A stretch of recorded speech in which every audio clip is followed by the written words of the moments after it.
Kiai Haji Abdullah Gimnastiar atau yang akrab dipanggil Aagim terbaring sakit di rumah pribadinya di kawasan Geger Kalong, Kota Bandung, Jawa Barat. Sudah 4 hari terakhir, Aagim tidak dapat memimpin para santri di pesantren Darut Tauhid. Meski tanpa AA, pesantren Darut Tauhid berjalan normal. Menurut sang istri, Aagim sakit karena kelelahan.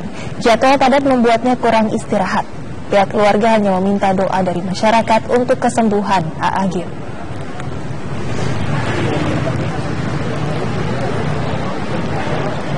Kondisi sekarang itu AA sudah bisa dikatakan 90% itu menuju kesembuhan. 90% sudah sembuh, ya 10% lagi insya Allah lah akan terus membaik. Sakitnya sendiri apa? Sakitnya itu infeksi virus. AA kena infeksi virus, suatu infeksi virus yang ini kena untuk kedua kalinya. Ya, infeksi virus kena 2 kalinya.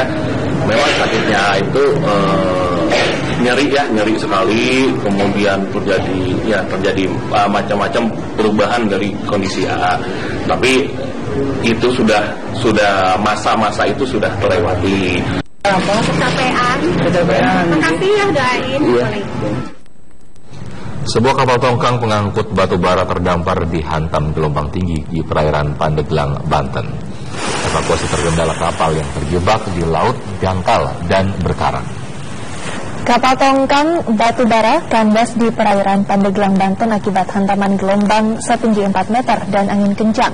Kondisi kapal tongkang dan tugboat penarik terpisah jauh. Evakuasi terkendala dangkalnya laut dan banyaknya batu karang. Selain terjebak di laut dangkal dan berkarang, kondisi gelombang yang masih tinggi membuat petugas kesulitan untuk melakukan evakuasi kapal yang masih tersangkut di karang.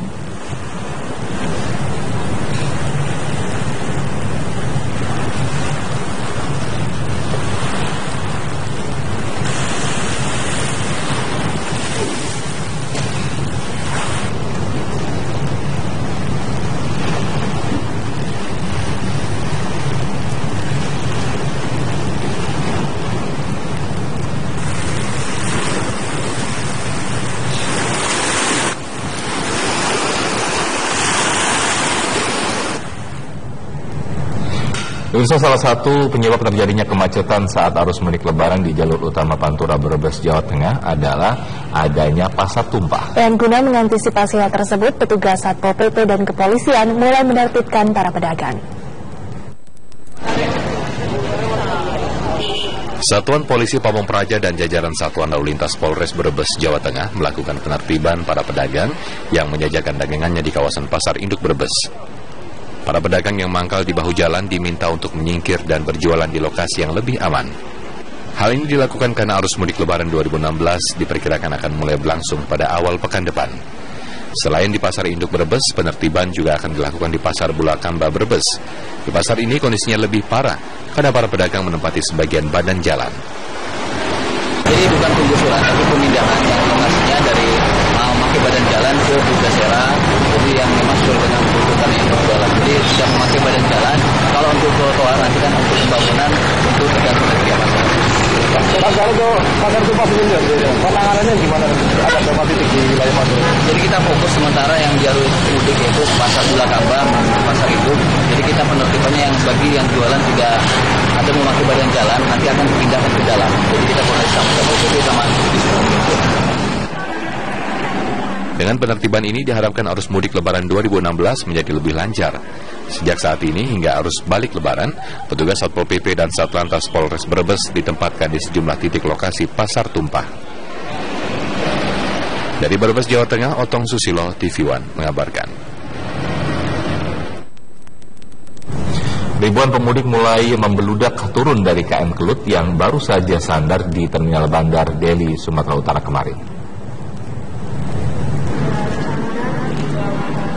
Kapal motor penumpang KM Kelut yang mengangkut ribuan pemudik dari Pulau Jawa dan Batam minggu sore bersandar di dermaga Terminal Bandar Deli, Sumatera Utara.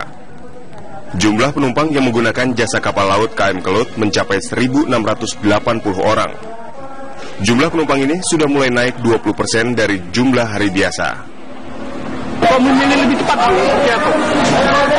Apa biar supaya masuk suasana puasa juga di rumah orang tua, jadi kan anak-anak. Pemudik yang tiba di Pelabuhan Belawan pada umumnya warga Sumatera Utara yang rela berdesakan demi bertemu keluarga. Dari Belawan, Sumatera Utara, Martinus Sitorus, TV One, mengabarkan. Jembatan Kalacu di Kabupaten Wajo, Sulawesi Selatan ambruk malam tadi. Akibatnya arus kendaraan di jalur Trans Sulawesi mengalami antrean panjang.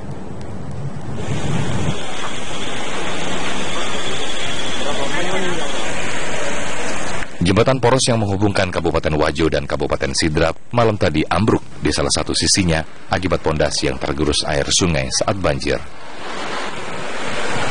Ambruknya salah satu sisi jembatan tersebut mengakibatkan kemacetan panjang dari kedua arah. Guna mengurai kemacetan, polisi pun menggunakan sistem buka tutup jalan. Kita khawatirkan juga ini yang sebelah kiri. Bayangkan kalau kendaraan beratnya yang betul melanggar. Sedangkan di depannya itu dasar langhok, bukan langhoknya, dasarnya yang tertutup. Bupati Wajo meminta Balai Besar segera memperbaiki jembatan tersebut karena merupakan jalur timur Trans Sulawesi yang menghubungkan Makassar, Sulawesi Selatan hingga Poso, Sulawesi Tengah. Akibat ambruknya jembatan tersebut, hampir dipastikan para pemudik akan terhambat melewati jalur tersebut. Dari Kabupaten Wajo, Sulawesi Selatan, Puang Hendra Sutomo, TV One mengabarkan.